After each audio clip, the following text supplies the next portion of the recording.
Bendito Padre, ahorita que estamos a punto de leer y estudiar tu palabra, te ruego que tu Espíritu obre en nosotros, Señor, para poder entenderla a cabalidad y poder entender este tema crucial en la vida cristiana.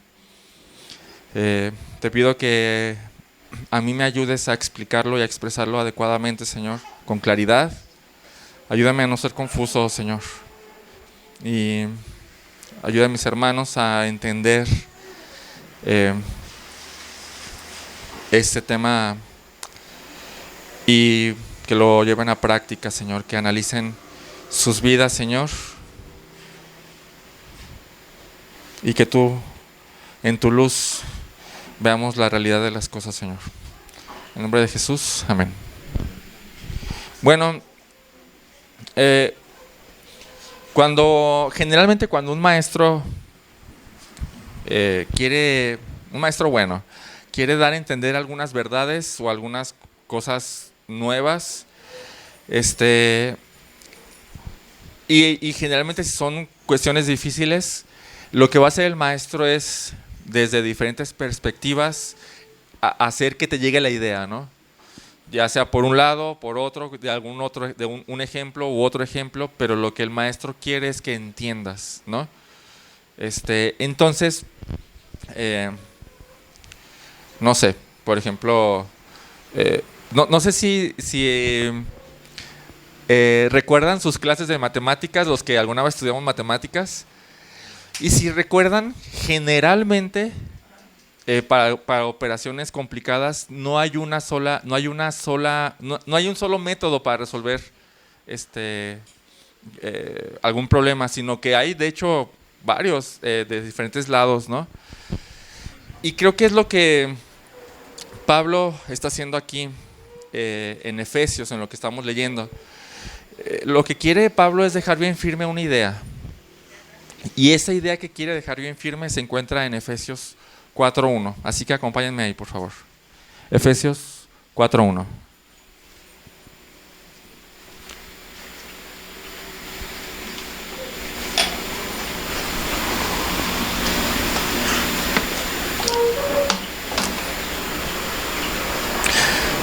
¿Qué dice?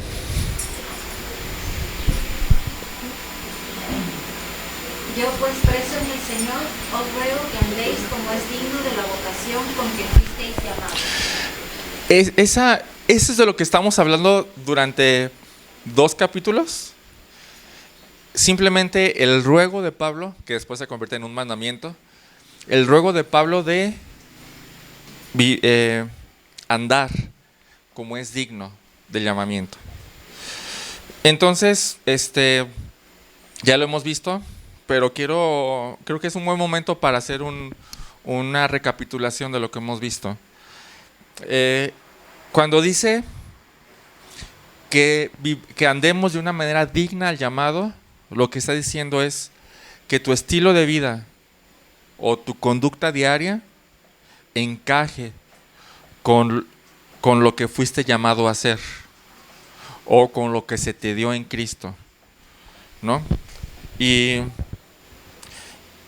en primer lugar tiene que ver con todo lo que se nos dio en Cristo. ¿Se acuerdan todo lo que se nos dio? Vamos a hacer así un pequeño resumen desde el capítulo 1. Fuimos bendecidos con toda bendición espiritual en los lugares celestiales en Cristo. Aparte de eso, Dios nos escogió y nos predestinó desde antes de la fundación del mundo para ser sus hijos. Aparte, Él nos perdonó absolutamente todos nuestros pecados en el sacrificio de Cristo. Aparte de eso, nos hizo herederos de su herencia y nos dio su Espíritu Santo como garantía de que la vamos a recibir. Aparte, nos dio vida espiritual cuando estábamos muertos en delitos y pecados. Estábamos muertos espiritualmente y Él nos dio vida. Y no solo eso, sino que aparte de darnos vida, o después de resucitarnos, nos hizo sentar en los lugares celestiales. Con Cristo, junto con Cristo. ¿Qué significa eso? Que estamos junto con Cristo en el lugar de más dignidad en todo el universo creado. Eso es lo que significa. después de darte todo esto, que pura gracia, o sea, es un regalo que no merecías y que no trabajaste tú por ello para obtenerlo. Pensando en esto, ¿cómo sería adecuado que vivieras? ¿Qué opinan? ¿Cómo sería adecuado que alguien viviera después de haber recibido todo esto? Con dignidad que merece Dios, ¿Ok? forma alta, De forma alta. Es una buena palabra.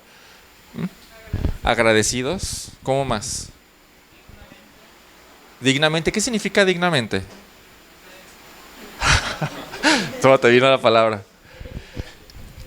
Cambien esa palabra dignamente por de manera que encaje con. A mí me resolvió la vida. Esta frase de caminar dignamente es caminar de manera que encaje con lo que se nos dio, ¿no?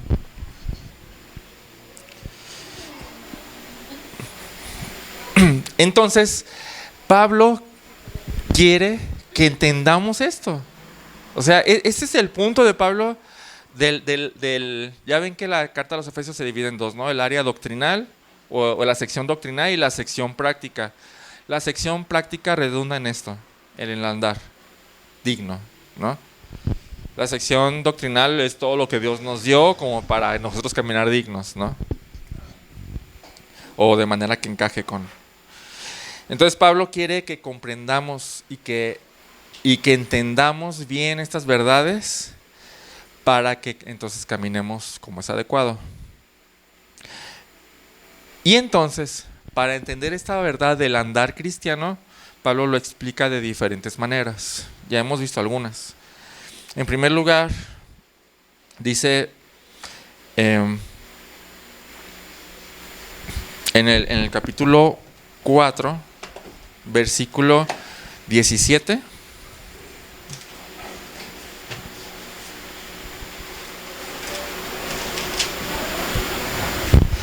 Dice, esto pues digo y requiero en el Señor, ya no anden como los otros gentiles que andan en la vanidad de su mente. Y lo que estudiamos este día que vimos esto básicamente significa esto, ya no anden como no creyentes. O sea, que su estilo de vida o su conducta diaria ya no sea como la de los no creyentes. Y la idea es esta, ustedes milagrosamente fueron creados a semejanza de Dios, en rectitud y santidad. Entonces sigue diciendo, despójense de todo lo que tenga que ver con su vida anterior, o sea, la vida como no creyente, y vístanse de lo que ya son. Y entonces vimos unos ejemplos, ¿no? Que decía, dejen de hablar mentiras, más bien, en vez de eso digan la verdad. Dejen de enojarse por las ofensas que cometen contra ustedes. Dejen de darle oportunidad al diablo para endurecer su corazón. Y en vez de eso, ¿qué? ¿Se acuerdan? Perdonar rápido. Perdonar lo antes posible. Dejen de robar. Más bien, ¿qué dice? ¿Se acuerdan? Más bien trabajen diligentemente, es la idea, para tener para compartir. O sea, no solamente para sus necesidades, sino para tener para compartir. Y dejen de hablar con groserías y con cosas que no convienen, que no corresponden a cristianos. Más bien usen la boca que Dios les dio para edificar. O sea, enseñen la palabra de Dios, den consejos con la palabra de Dios, consuelen con la palabra de Dios. Y también dice, y creo que esto lo vimos la semana pasada, que su conducta diaria ya no sea como la de los no creyentes. Ustedes también tienen el Espíritu Santo dentro de ustedes. Entonces, dado que tienen el Espíritu Santo en ustedes, la amargura, el enojo, la ira, los gritos, los insultos y el deseo de hacer el mal, pues no va con los que tienen el Espíritu Santo. No va. ¿Qué es lo que va con los que tienen el Espíritu Santo? ¿Se acuerdan? Ser amables unos con otros, ser misericordiosos unos con otros, ser perdonadores unos con otros. Y sigue diciendo después, vivan imitando a Dios en todo, no a los no creyentes. Ustedes, dice, son hijos de Dios, amados. Vivan como lo que son.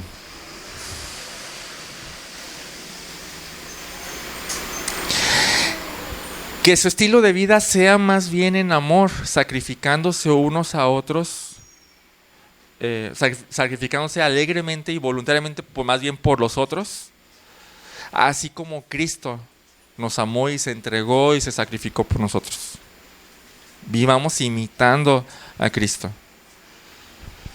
Y dice, sigue diciendo, por lo mismo, no haya en lo absoluto inmoralidad en ustedes, o cualquier tipo de impureza, o incluso avaricia.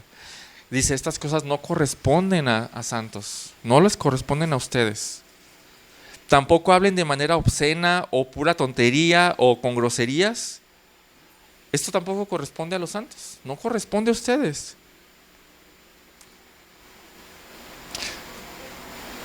Y da una advertencia. La ira de Dios viene sobre los que practican todo esto. Y ellos no tienen parte en la herencia, no tienen parte en la herencia del reino de Cristo y de Dios. Y termina diciendo lo último que vimos, no sean participantes con ellos, no participen con ellos.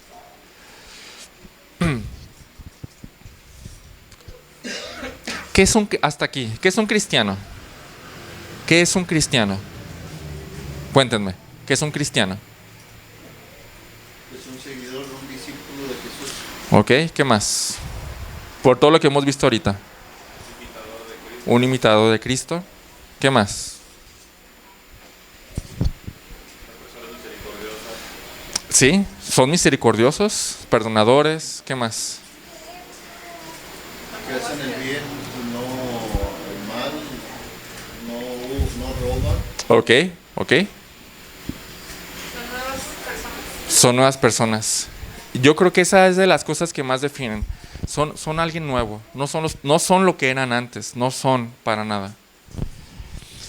Mi pregunta es si ya nos cayó el 20 de lo que realmente somos. ¿Nos ha caído el 20 de lo que realmente somos? Esa es una buena pregunta. Porque a lo mejor somos realmente y no nos ha caído el 20. Lo cual quiere decir que pues como que todavía no entiendo cómo debo ser, ¿sí? Pero si cuando a alguien le cae el 20, ¿qué pasa? Pues sí, simplemente vive de esa manera. ¿Sí? Sí, ya, o sea, es como que, ya entendí. ¿Sí? Sí, completamente. Me he visto así, de Cristo. Una pregunta. No me contestaron si ya les cayó el 20, pero contéstense ustedes mismos.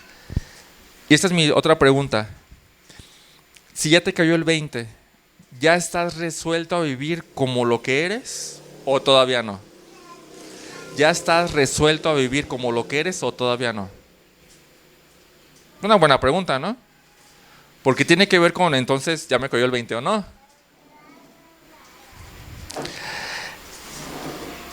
Y si no estás resuelto todavía para vivir como lo que eres, ¿qué necesitas para estar resuelto ya a vivir como lo que eres?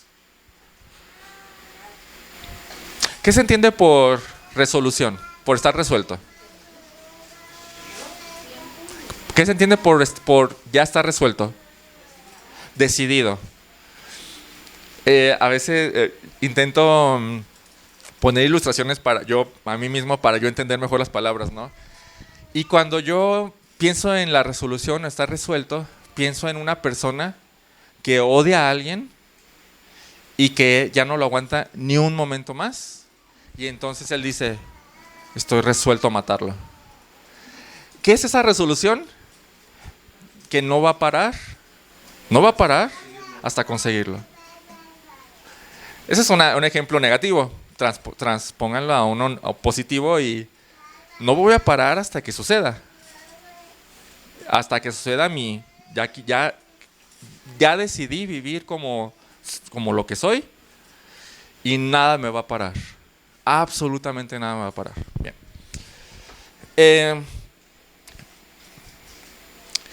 Pero si no estás resuelto, ¿quieres más argumentos que lo que vimos hoy? ¿Necesitas otro más? Pablo es lo que hace, exactamente. O sea, Pablo nos empieza a llenar de argumentos, de decir lo que son, de diferentes perspectivas, para que podamos entender bien lo que somos, para que, creo yo, no tengamos ninguna excusa ni argumento para decir, ay, no sabía. Bien, entonces Pablo nos va a dar un argumento más, una idea más, y eso está en Efesios 5. ¿Ya estamos ahí? Efesios 5. Efesios 5 vamos a leer del versículo 8 al 14. Dice, porque antes ustedes eran tinieblas, pero ahora son luz en el Señor. Anden como hijos de luz, porque el fruto de la luz consiste en toda bondad, justicia y verdad, comprobando qué es lo que agrada al Señor. Y no participen en las obras estériles de las tinieblas, sino más bien repréndanlas, porque es vergonzoso aún hablar de las cosas que ellos hacen en secreto. Pero todas las cosas se hacen visibles cuando son expuestas por la luz, pues todo lo que se hace visible es luz. Por esta razón, dice, despierta tú que duermes y levántate de entre los muertos y te alumbrará Cristo. Entonces, aparte de todo lo que ya dijimos, Pablo agrega este concepto de la luz y las tinieblas. Aparte de todo lo que ya vimos que Dios nos dio, Dios nos transformó de las tinieblas a la luz. Y para entender esto quiero hacer un pequeño estudio de estas dos palabras, tinieblas y luz. Son palabras sencillas, pero como lo hemos visto a veces no llegamos a profundidad para entenderlas bien. Vamos a leer algunos pasajes. Vamos a Génesis 1:4. Génesis 1:4. Génesis es el primer libro de la Biblia.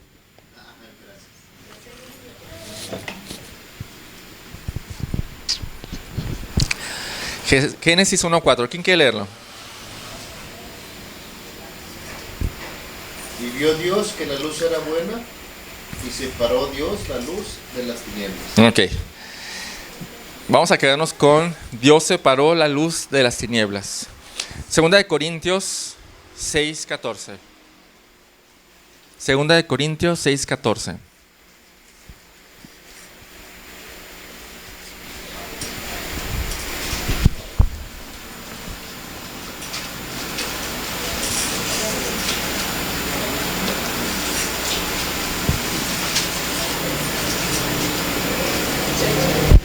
¿Quién quiere leerlo?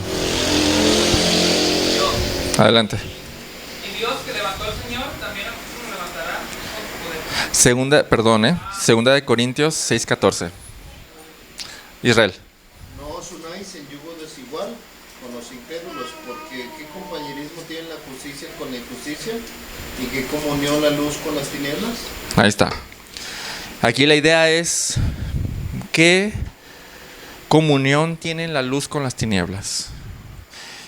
Vamos a Juan, capítulo 1. Juan, capítulo 1, vamos a leer versículo 4 y 5.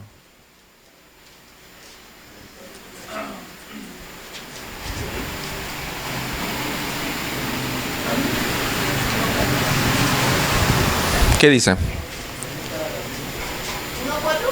Capítulo 1, versículo 4 y 5.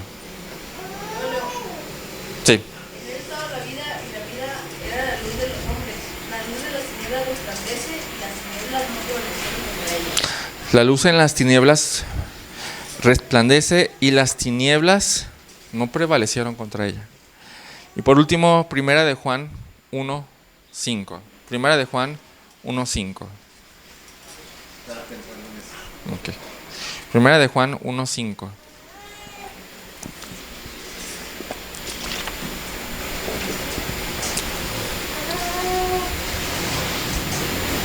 ¿Qué dice?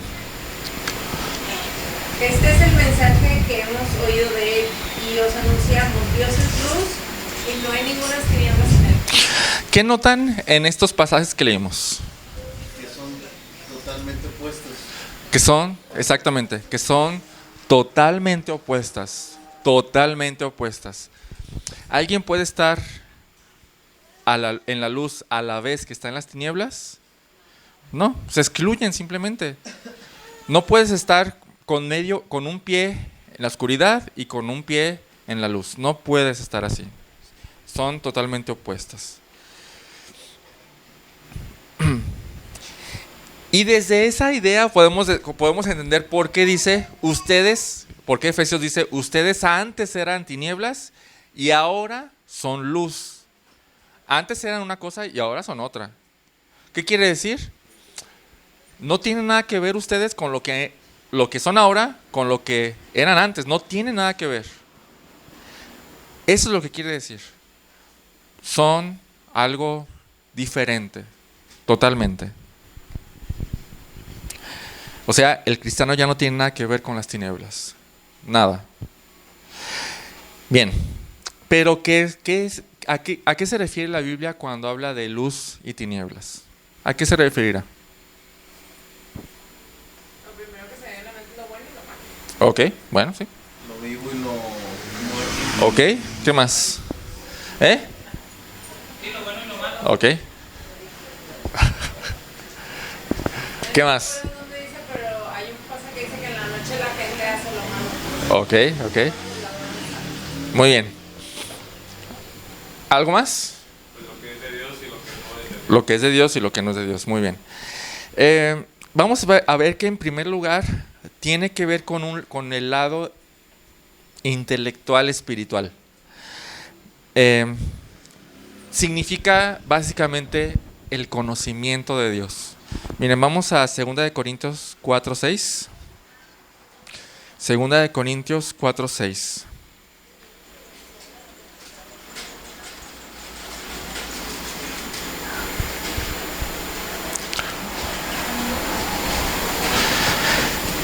Dice, pues Dios que dijo, de las tinieblas resplandecerá la luz, es el que resplandeció en nuestros corazones para iluminación ¿del qué? Del conocimiento de la gloria de Dios en el rostro de Cristo. Tiene que ver con conocimiento también. Todo lo que dijeron está bien, pero tiene que ver con conocimiento verdadero. Este es el lado intelectual espiritual de lo que significa la luz, el conocimiento verdadero de Dios. No lo busquen, pero Juan 1:18 dice así: nadie ha visto jamás a Dios. El unigénito de Dios, o sea, Cristo, que está en el seno del Padre, Él lo ha dado a conocer. Él, vamos a ponerlo en los términos de luz y tinieblas, Él resplandece para poder hacer visible a Dios. Y en el entendimiento, conocerlo. Por lo tanto, ¿qué son las tinieblas en este aspecto? ¿Qué es lo contrario? ¿Cómo se dice eso? Ignorancia. No estamos hablando de una ignorancia intelectual. Va a haber gente muy inteligente que es ignorante del conocimiento de Dios, pero de verdad. Vamos a Efesios 4:18.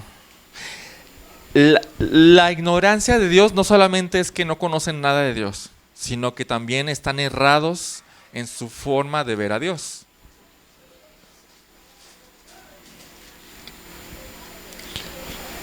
¿Qué dice Efesios 4:18? Teniendo el entendimiento ennegrecido, ajeno de la vida de Dios por la ignorancia y por la dureza de su corazón. ¿Qué significa entendimiento entenebrecido? ¿Qué significa la palabra entenebrecido? Con tinieblas. Con tinieblas, ¿sí?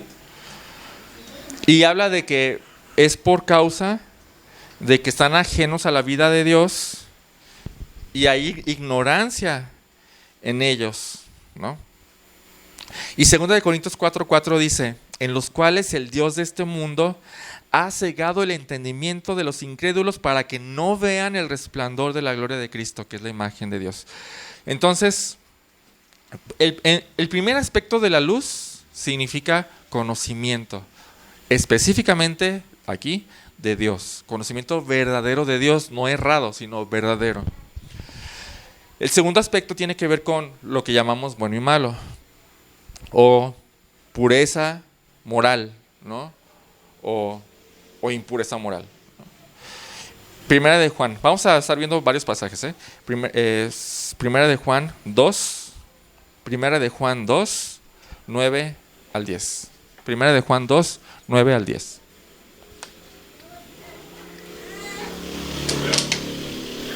Dice, y el que dice que está en luz y aborrece a su hermano, está todavía en tinieblas. El que ama a su hermano permanece en la luz, y en él no hay tropiezo. Hasta el 10, por favor. Perdón. Sí, ahí está bien. Dice que el que dice que está en la luz aborrece a su hermano, aún está en tinieblas. ¿Qué significa eso? Okay, ¿qué se entiende por eso? Pues que no ha entendido el perdón de Cristo. ¿Y qué significa eso? Pues que no sabe. Que siguen en la oscuridad. ¿Qué significa seguir en la oscuridad? Que está muerto. Y en nuestras palabras, en una práctica, que no es creyente, ¿no? Básicamente, lo que yo leo aquí es, si alguien se dice cristiano, pero no ama, sino que odia a su hermano, el tal es mentiroso, no ha nacido de nuevo, no está en la luz, él está en la oscuridad todavía. Entonces, tiene que ver con una limpieza moral o una pureza moral. Si alguien está en luz, él busca hacer lo que a Dios le agrada, no hacer lo que a Dios no le agrada. Practicar el pecado tiene que ver con las tinieblas. ¿Qué es lo que tiene que ver con la luz? Practicar la santidad. Practicar las buenas obras, practicar amar, practicar los frutos del Espíritu, todo lo que hemos visto, ¿no? Y por último, la luz tiene que ver con todo lo que es Dios. Con todo lo que es Dios y con todo lo que viene de Él. Vamos a Santiago 1:17, por favor. Santiago 1:17. Bueno, vamos a leer 4 pasajes. ¿Quién me ayuda a leer Santiago 1:17? Daniel. ¿Quién me ayuda a leer 1 de Juan 1:5? ¿Quién me ayuda a leer Apocalipsis 21:23? Dante. ¿Y quién me ayuda a leer Apocalipsis 22:5? Sebas. Apocalipsis 22:5. ¿Quién Sí. Adelante, Daniel. Fuerte. Toda buena dádiva y todo don perfecto desciende de lo alto del Padre de las luces, en el cual no hay mudanza ni sombra de variación. Eso está genial, ¿sí o no? ¿Cómo menciona Santiago a Dios? No. ¿Cómo lo describe? A ver, vamos a leerlo otra vez. El Padre de las luces. De donde viene toda luz, ¿no? Es el origen de toda luz. 1 de Juan 1:5. Ese es el mensaje que hemos oído de Él y os anunciamos. Dios es luz y no hay ninguna tinieblas en Él. Ahí está. Dios es luz y de Él no procede ninguna tinieblas. No tiene nada que ver con las tinieblas. Apocalipsis 21:23. Uh-huh.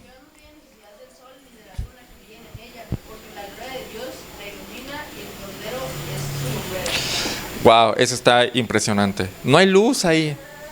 No hay luz artificial. No hay luz artificial. Es una luz original. Vamos a ponerla así. Es una luz original.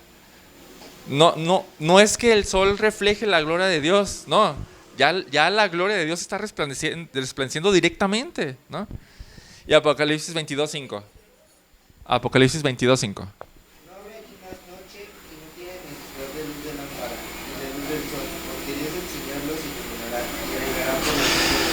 Y el Señor, es lo mismo, ¿no? O sea, una luz original directa. Ahí está. Entonces, este último aspecto de la luz tiene que ver con todo lo que es Dios y todo lo que viene de Él, ¿no? Por el contrario, la oscuridad tiene que ver con el diablo, los demonios y el infierno. Por ejemplo, vamos a Efesios 6:12 y alguien que me ayuda a leer también Mateo 25:30. Efesios 6:12 y Mateo 25:30. Ok, ¿quién me ayuda con Efesios 6:12? Adelante. Porque no tenemos lucha contra sangre y carne, sino contra principados, contra potestades, contra los gobernantes de las tinieblas de este siglo, contra huestes espirituales de maldad en las regiones celestiales. Contra huestes, ¿qué dice?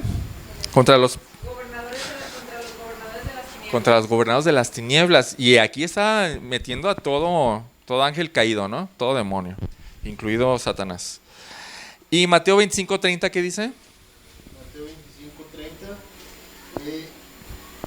Y al siervo inútil echarle en las tinieblas de afuera. Allí será el lloro y el crujir de dientes. ¿Cuáles son las tinieblas de afuera? Pues sí, ¿no? O sea, Donde no está Dios. sí. Donde no hay luz. Sí, o sea, una cosa es el reino donde Dios ilumina directamente y originalmente, y está el otro lado que no está esa luz, ¿no? Está puras tinieblas, donde de hecho dice es el lloro y el crujir de dientes, que entendemos que es el infierno. Entonces, esto es lo que realmente significa la luz y las tinieblas. En primer lugar, lo bueno y lo malo, o sea, en primer lugar era el conocimiento de Dios, luz. El conocimiento verdadero de Dios, eso es luz. En contraparte, las tinieblas, la ignorancia o el error. Puedo ignorar completamente de Dios, nunca haber escuchado de Él, que sí pasa, pero también puedo haberlo conocido y estar errado. Eso también es tinieblas. El error es tinieblas. Digo, para muestra un botón, ¿cuántos de nosotros habíamos estado errados en nuestra manera de conocer a Dios? Pues casi todos, ¿no? ¿Sí? Y estábamos en tinieblas, aunque conocíamos de Él, de Dios, ¿no? El segundo aspecto tiene que ver entonces también con lo moral. Si obedecemos a Dios o lo desobedecemos. Si pecamos, si practicamos el pecado o practicamos justicia, ¿no? Y el tercer aspecto tiene que ver con todo lo que es relacionado con Dios y con todo lo que no es relacionado con Dios. O sea, con Dios y su reino y todo lo que viene de Él, o con el diablo, Satanás y el infierno, ¿no? Eso es lo que significa. Pero quiero seguir recalcando lo que yo creo que es muy obvio, pero yo creo que también Pablo está enfatizando esto todo el tiempo en esta sección desde el capítulo 4:1. Yo creo que el énfasis de Pablo en todo momento acerca del andar cristiano es que la luz y las tinieblas son totalmente opuestas. Totalmente opuestas. No podemos estar en medio no podemos estar medio en tinieblas y medio en luz. Como lo vimos, es o uno u otro. O eres de la luz o eres de las tinieblas. No podemos estar un pie un lado y otro pie en el otro. No se puede. No se puede. Entonces, ya conociendo lo que significa luz y las tinieblas, regresemos a Efesios, a nuestro pasaje. A Efesios 5:8.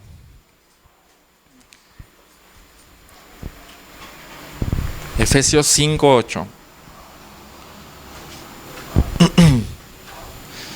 Dice, porque ustedes antes, y esto es importantísimo, ustedes antes eran tinieblas, pero ahora son luz en el Señor. Y vamos a dejar hasta ahí. Quiero adentrarme en este cambio. Ustedes antes eran tinieblas, pero ahora son luz en el Señor. ¿Cómo sucedió este cambio? Vamos a preguntarnos eso. ¿Cómo sucedió este cambio? ¿Cómo sucede? A ver, díganme. ¿Cómo sucede que de repente somos tinieblas o hemos sido tinieblas toda la vida y de repente somos luz. ¿Qué? Ah, ok. ¿Cómo sucede? Cuando uno nace de nuevo y luego se arrepiente, o sea, y cambia completamente de dirección, y nace la tiniebla. Ok. ¿Quién más quiere agregar algo a lo que Mauricio dijo? Ok. ¿Alguien más quiere agregar algo? Sí, muy bien. Ok, muy bien. Vamos a intentar poner un orden para poder entenderlo. Esta situación es al instante, pero podemos poner un orden de ideas. Vamos a Hechos capítulo 26. Vamos a leer a partir del versículo 17. Y en el libro de Hechos, a lo que vamos a leer ahorita, Pablo está narrando cómo fue que Dios lo comisionó a llevar el evangelio a los gentiles, ¿no? Y esto que vamos a leer, yo creo que nos va a dar mucha luz en cuanto a lo que pasa. ¿Qué pasa ahí, no? Entonces, Efesios 26, 17, 18. Perdón, Hechos, sí. Efesios no tiene 26. Hechos 6. Otra vez, me equivoqué otra vez. Hechos 26, ya, esa es buena. Hechos 26, 17, 18. Hechos 26, 17, 18. Dice: te rescataré del pueblo judío y de los gentiles a los cuales yo te envío. Y aquí pongan atención. Para que abra sus ojos, a fin de que se conviertan de las tinieblas a la luz y del dominio de Satanás a Dios, para que reciban por la fe en mí perdón de pecados y herencia entre los que han sido santificados. Yo creo que aquí explica a grandes rasgos cómo sucede esto. Primero, ¿qué es lo primero? Alguien tiene que ser enviado.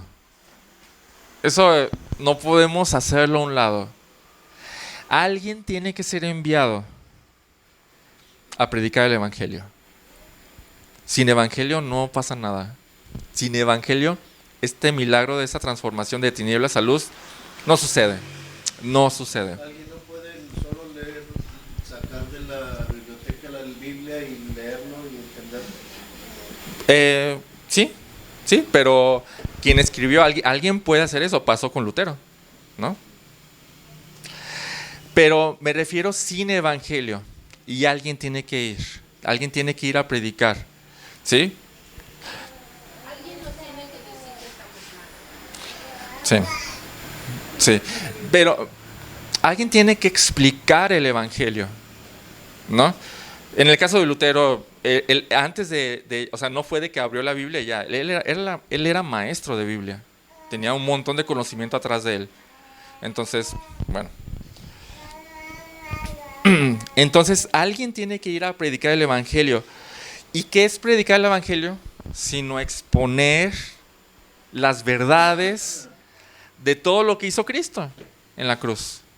Eso es predicar el evangelio. En el lenguaje de Pablo, él está abriendo los ojos. Ese es un lenguaje muy significativo, ¿no? ¿Qué quiere decir abrir los ojos? O sea, te doy luz, ¿no? Te doy luz para que veas con tus ojos lo que está aquí, ¿no? Dar luz al entendimiento. Y entonces, el que escucha, entiende, se convierte y cambia de dirección. Conversión significa cambiar de dirección. Se cambia de dirección de las tinieblas, hagan de cuenta que va caminando hacia allá, y cambia de dirección y se vuelve hacia la luz. Y esto se recibe por fe. Como dice ahí, para que reciban por la fe que es en mí, ¿no? ¿Y qué significa tener fe? Ya lo hemos visto. A ver. ¿Qué significa tener fe? Confianza. ¿Qué más? Creo que hay otra palabra que nos ayuda mucho más que confiar. Digo, que para explicarnos esto de la fe. ¿Se acuerdan cómo dice Romanos 4, donde dice que Abraham ve su cuerpo y dijo, yo estoy plenamente convencido de que si tú dijiste, lo vas a hacer? Tener fe es estar plenamente convencido, pero no es meramente intelectual.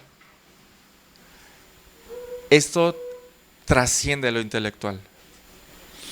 Porque fíjense lo que dice 2 Corintios 4:6.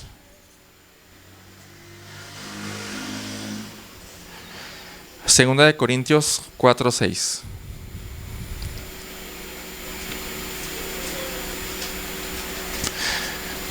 ¿Qué dice?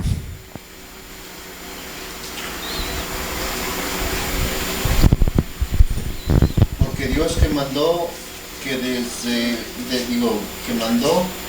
las tinieblas resplandeciese la luz, es el que resplandeció en nuestros corazones para iluminación del conocimiento de la gloria de Dios en la faz de Jesucristo.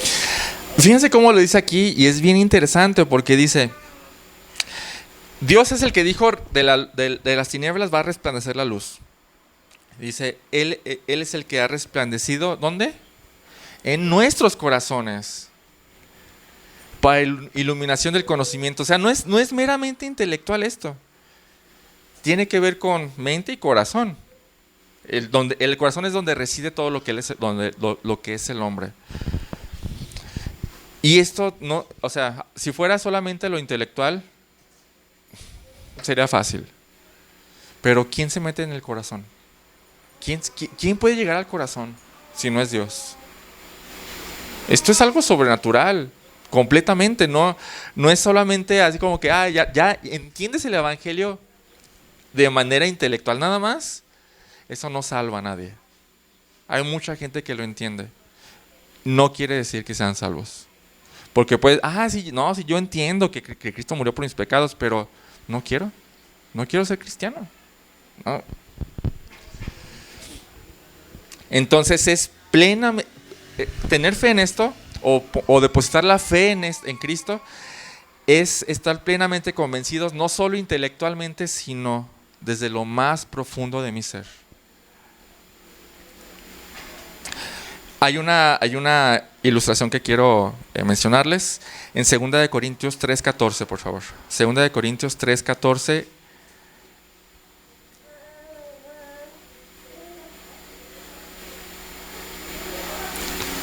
Al 16. 2 Corintios 3:14 al 16. Esto lo dice Pablo de los judíos, pero se aplica perfectamente a todo mundo que no es cristiano o que no es creyente. Dice, pero el entendimiento de ellos, o sea, de los judíos, se endureció, porque hasta el día de hoy, en la lectura del Antiguo Pacto, el mismo velo permanece sin alzarse, pues solo en Cristo es quitado. Y hasta el día de hoy, cada vez que se lee a Moisés, un velo está puesto en sus corazones, pero cuando alguien se vuelve al Señor, o se convierte, es la misma palabra que usa Pablo en Hechos, que usa Lucas en Hechos, y se convierte, o sea, se vuelve al Señor, ¿qué dice? El velo es quitado. Y entonces sucede el milagro. Dejamos de ser tinieblas y ahora somos luz. Y no es un cambio sin importancia. De hecho, es un cambio de raíz. Totalmente. Miren, una persona que quiere cambiar su vida, ¿qué hace? Prácticamente. Normalmente. O sea, que un alcohólico o alcohólicos anónimos, una persona al psicólogo. O una persona puede cambiar su alimentación también, puede cambiar su rutina, puede empezar a hacer ejercicio, puede comprarse ropa mejor, puede buscar otro trabajo, puede cambiarse de país, puede hacer. ¿Que quiere cambiar su vida? La puede cambiar si quiere, pero lo único que va a lograr es un cambio superficial, porque lo que él es por dentro, va a seguir siendo exactamente el mismo. Totalmente, totalmente. Él va a seguir siendo tinieblas por dentro. Él va a seguir siendo hijo de las tinieblas. Él seguirá teniendo el entendimiento entenebrecido. Y su destino seguirá siendo el mismo. Las tinieblas de afuera. No hay ningún cambio de profundidad si uno busca otro trabajo y porque quiere cambiar su vida. ¿Verdad que no? No. Sin embargo, ¿qué es lo que dice Jesús? Dice, yo, la luz, he venido al mundo para que todo aquel que cree en mí no permanezca en tinieblas. Eso es lo que dice Jesús. Yo la luz, dice, he venido al mundo para que todo aquel que cree en mí no permanezca en tinieblas. Entonces, ¿cómo sucede esta conversión? ¿Cómo sucede? Alguien predica el evangelio y alguien lo escucha y entonces Dios hace algo poderoso, totalmente poderoso. Dios hace un milagro y dice, de las tinieblas resplandezca la luz. Y entonces de repente algo pasa y nos pasó. Y ustedes lo saben. Algo pasa que dijimos, wow, aquí es. ¿Fueron ustedes? ¿Fui yo? No fuimos nosotros. Porque esas verdades rondaban todo el tiempo por ahí. ¿Quién no sabía que, antes de ser cristiano, quién no sabía que Jesucristo había muerto en una cruz por nuestros pecados? Pero cuando Dios me abrió los ojos dije, ahora lo entiendo perfectamente. Y ya no había ningún lugar a dudas. O sea, estaba plenamente convencido de que Jesús lo hizo por mí.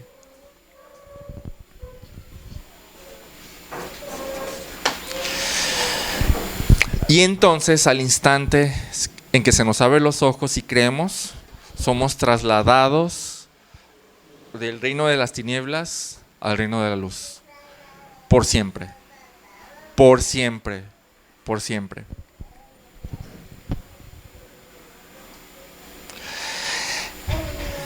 Nuestra naturaleza cambió.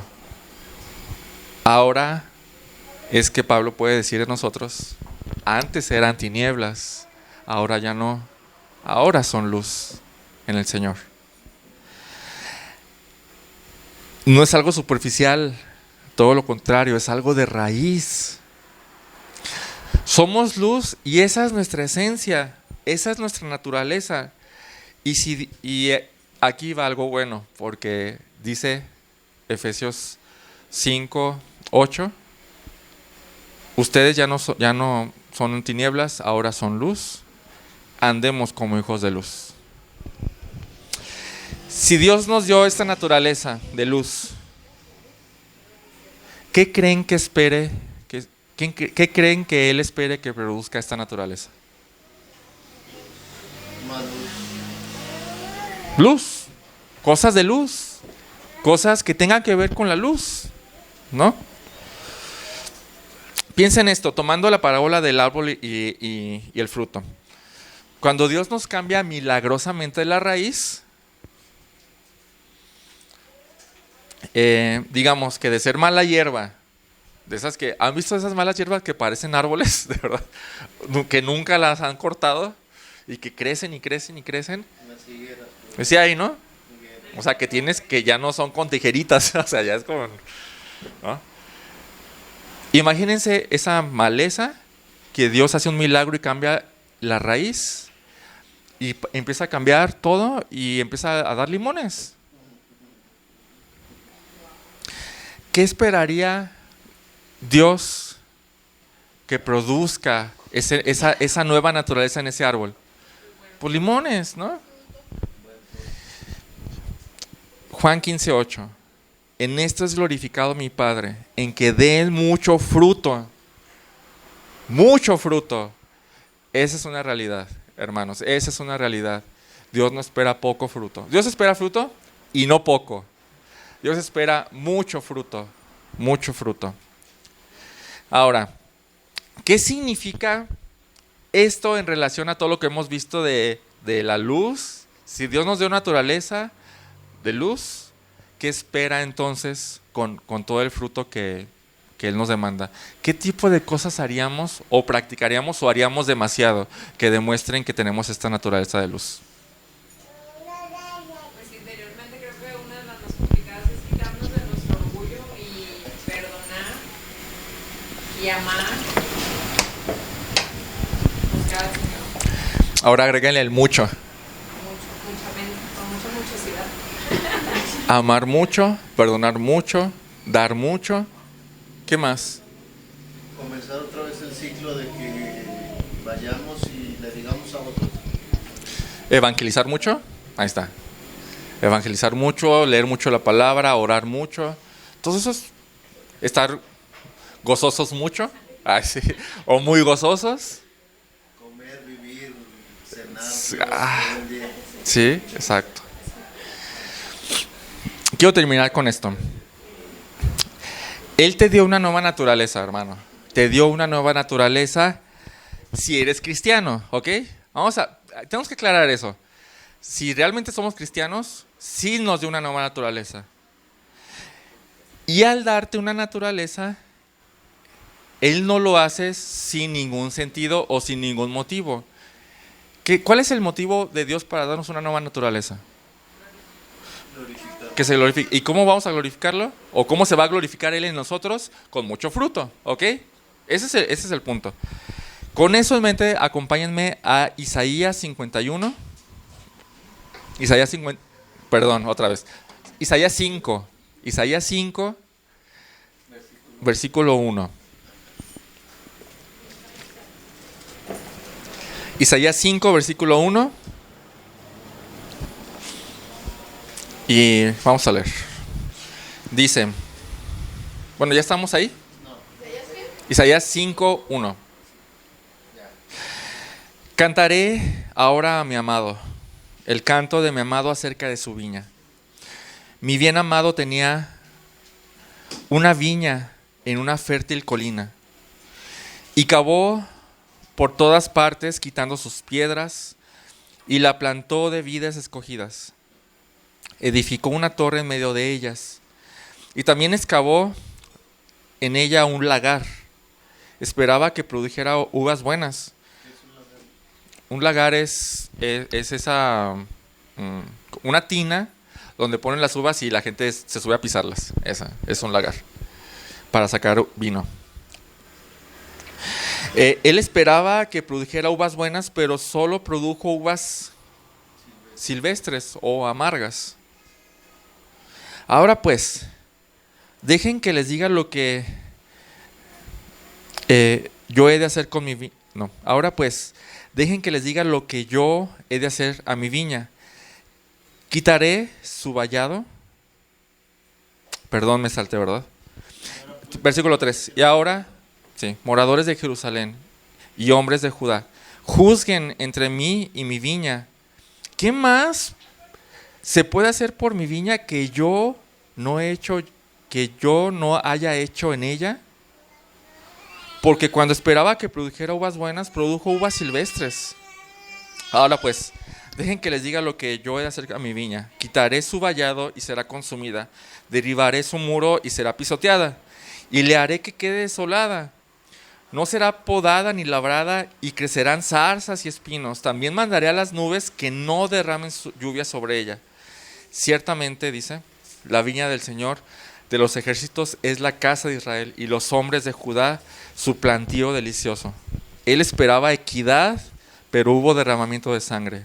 Él esperaba justicia, pero hubo clamor. Ahora, ¿qué podemos aprender de este canto triste? ¿Qué podemos aprender?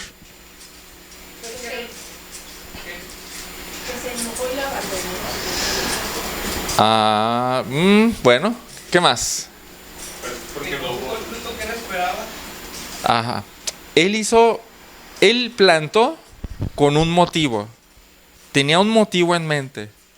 ¿Cuál? Frutos. frutos. Él quería vino, ¿sí? Por eso plantó, por eso construyó el lagar. Pero no pasó, ¿no? Las uvas, en vez de ser dulces para el vino, fueron amargas. O sea, ¿quién quiere uvas amargas? ¿No?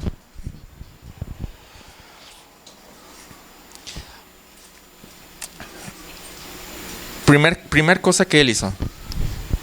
Dios hizo una cosa poderosa en nosotros. Dios nos dio una naturaleza.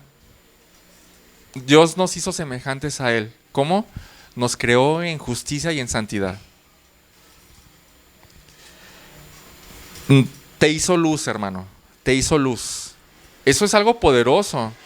Eso es algo milagroso. Eso es algo tremendo. Y no lo hizo sin ningún motivo. La razón por la que lo hizo es que Él espera fruto para su gloria. Ese es el punto. Él quiere la gloria y espera fruto para su gloria. Y el motivo por el cual lo hace es para que toda la gente vea a Dios como admirable, extraordinario a través de nosotros. Ahí encerramos lo que es su gloria, que la gente lo vea como admirable y extraordinario, deseable, ¿sí? Entonces eso es lo que Dios espera de nosotros. Él espera fruto, mucho fruto, como lo vimos en Juan 15:5. Pero si no das mucho fruto, o de hecho el fruto que das no es lo que Él espera, entonces Dios, ya regresando a la parábola de la viña, Dios nos puede preguntar: ¿qué más puedo hacer por ti para que des fruto? ¿Qué más puedo hacer por ti que no haya hecho ya? ¿Por qué? Porque Él nos dio de su naturaleza. Él pagó nuestros pecados. Como lo vimos hoy, Él nos justificó, nos declaró justos sin merecerlo. Él cambió nuestro corazón. Y aparte nos da su espíritu para llenarnos de poder, para hacer todo lo que Él pide. Y pregunta: ¿qué más puedo hacer por ti que no haya hecho ya? ¿Qué responderías a esta pregunta? Si Dios te preguntara en ese momento, y estamos hablando de si ya nos cayó el 20 y si ya nos resolvimos por vivir como debemos vivir. Si Dios nos hace esta pregunta, ¿qué le contestaríamos? Así. ¿Qué digo? O sea, ¿qué digo? No, pues ya, o sea, no hay algo que te pueda decir que me haga falta.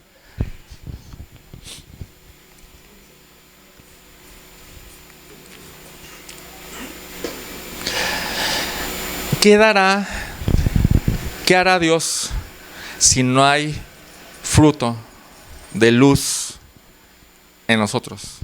Y mucho, ¿qué hará Dios?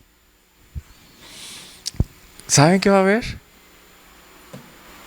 Bíblico, o sea, Mateo 25:30 dice: al siervo inútil, échenlo a las tinieblas de afuera. Coincide, ¿no?, con la viña. Échenlo a las tinieblas de afuera. ¿Por qué? Afuera, a las tinieblas de afuera. Y me pregunto, ¿Dios va a permitir que alguien de luz vaya a las tinieblas? ¿Por qué lo está mandando a este siervo inútil? No es una ofensa, es una característica de esta persona. No sirve para dar frutos. Inservible. ¿Qué va a hacer? Va a decir: es que él no pertenece a la luz. Sáquenlo de ahí. Llévenlo a donde pertenece, a las tinieblas. Ok. ¿Ya te cayó el 20 de lo que eres?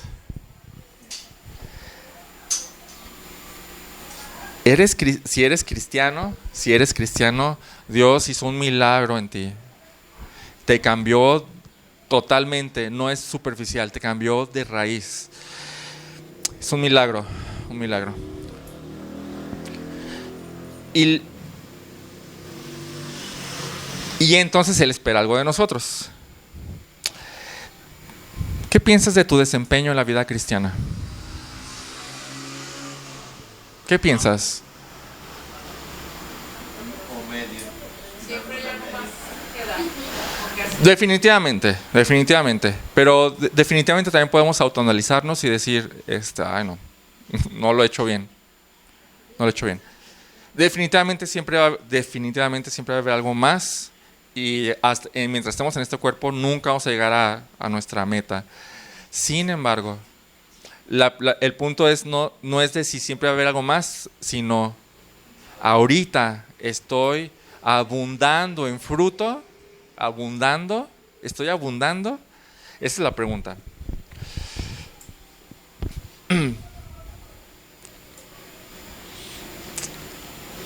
Y creo que por eso regresamos a Efesios ya para terminar. Efesios 5. Creo que por eso al final en Efesios 5 versículo 14, ¿qué dicen?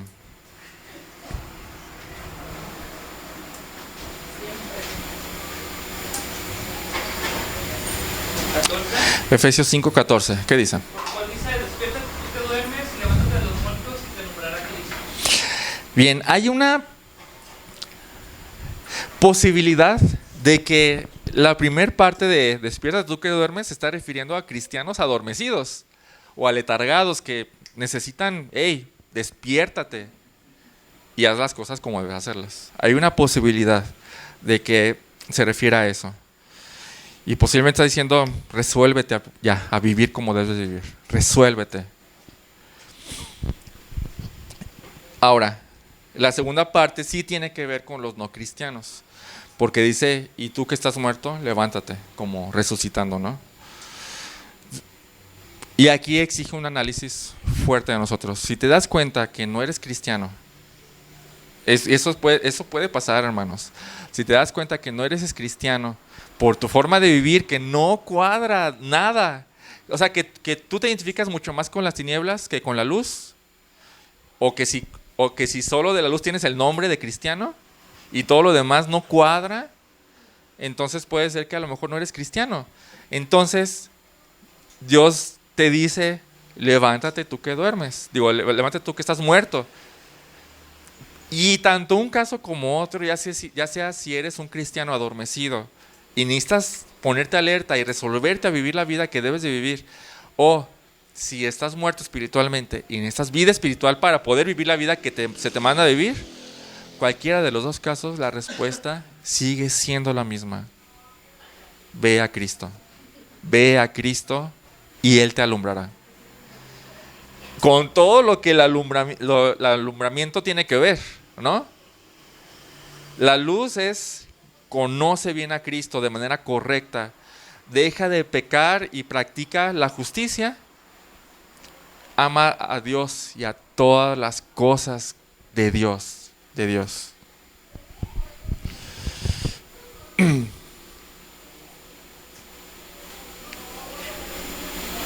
Vamos a orar. Padre bendito, te doy gracias por este pasaje, gracias por la exhortación, gracias porque tú quieres ser claro, Señor. Y gracias por este tipo de pasajes que nos advierten que hay una posibilidad de que no sea cristiano. No porque tú mientas, sino porque nosotros estamos engañados, Señor. Mateo 7 dice que va a haber gente en el último día y mucha, que va a llegar a ti pensando que va a entrar al cielo y tú los vas a rechazar porque no eran cristianos. Y qué gran decepción será ese día, Señor. Líbranos de ser así. Líbranos de ese engaño, Señor. Ayúdanos a entender y te pedimos a ti esto porque esto es algo que solo tú puedes hacer, Señor. Y ayúdanos si hemos estado flojos en nuestra vida cristiana o si hemos estado adormecidos y no hemos hecho lo que debemos con el esfuerzo que debemos, porque tú nos das el poder. Ayúdanos a entender que Tú ya nos diste todo, Señor, y tú esperas algo de todo lo que nos diste, que es darte la gloria con todo lo que somos, Señor. Ayúdanos a entender más esto, Señor, y a poner toda nuestra esperanza y todas nuestras cargas y seguir confiando en que tú, mi Señor, lo haces en nosotros. En el nombre de Jesús, amén.